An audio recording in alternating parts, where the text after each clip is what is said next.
On the third day of 2015, we can finally close the book on the college football season. East Carolina taking on Florida in the Americans' last postseason game, the Birmingham Bowl. The Pirates scored first at historic Legion Field. Shane Carden to Justin Hardy for 6, and that was the last time the Pirates would have the lead.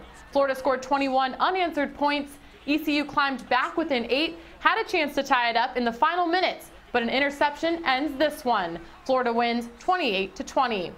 It was the last game for standout seniors Shane Carden and Justin Hardy. Hardy with 11 receptions for 160 yards and a touchdown, and Carden passed for over 400 yards and 2 touchdowns.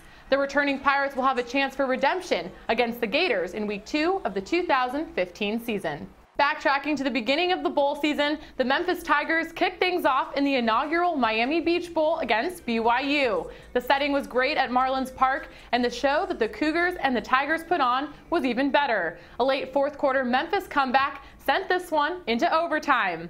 Tiger quarterback Paxton Lynch accounted for 7 touchdowns, which ties the record for any bowl, and was named the game's MVP. Another memorable moment came at the end of the first overtime when it was up to Memphis kicker Jake Elliott to keep the Tigers in it. He crushed this 55-yard field goal to stay alive, and it probably could have been good from 65. A game-ending interception by Deshaun Terry in the second overtime gave the Tigers the 55-48 win.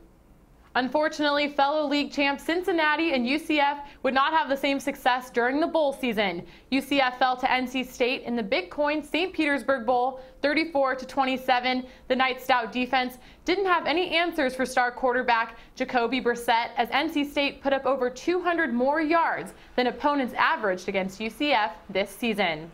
Then the day after, it was the Bearcats who fell to Virginia Tech in the Military Bowl presented by Northrop Grumman. Cincinnati quarterback Gunnar Kiel tied a school record with his 31st touchdown pass of the year, but was knocked out of the game with an injury. Regular backup Munchie Legault didn't dress for the game due to an injury of his own. Final score of that one was 33-17.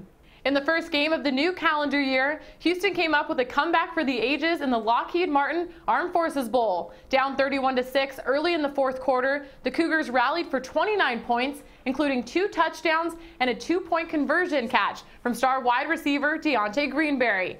In the last 3.5 minutes, Houston was able to recover not 1, but 2 onside kicks. The 25-point fourth quarter comeback is a new bowl record. Junior running back Kenneth Farrow had a big day, topping the 100-yard rushing mark for his 4th straight game and taking his season total to over 1,000 yards and his career total to over 2,000. Farrow also recovered one of the onside kicks and was named the Bowl's MVP.